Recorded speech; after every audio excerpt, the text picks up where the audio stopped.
Hi, Namaskar. This is Vikram Gupta. Having experience of more than 25 years in a financial accounting and cost accounting and the management process. So now in my last video I have shared about the lean management. So now today we will first understand about the difference between the lean manufacturing and the lean management. Lean manufacturing is morely concentrated on the production side only, and that apply in the manufacturing unit, and that is a very important to know about that how the lean manufacturing process being adopted by the manufacturing units.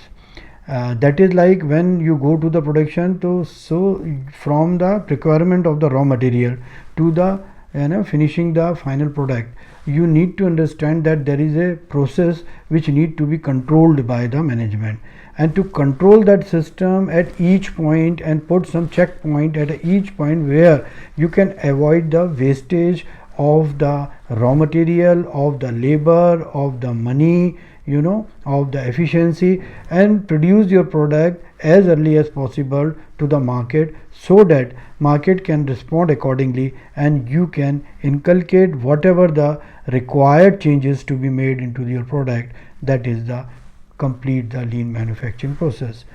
As we also know that lean management comes from the lean manufacturing only, but today's in a startup time, all the startup has adopted this methodology to produce their ideas in such a way where they have to invest minimum efficiency and the money into it.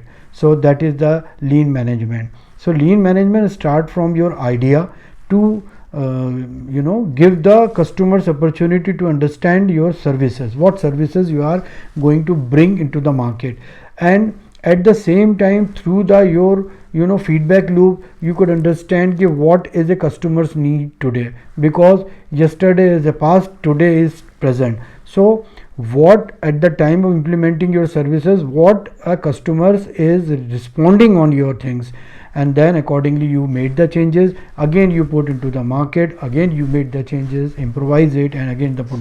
That is a complete process. By explaining it looks like very easy, but in a practical way, when you have to see each and every corner of your organization cycle, when you have to put control in each and every area of your organization, it will become difficult. So try to understand, implement the lean management system into your organization and get success. Hope this video will definitely useful for you, and I am also coming with lot of minute things into it in my next video. So be with me. Thank you so much.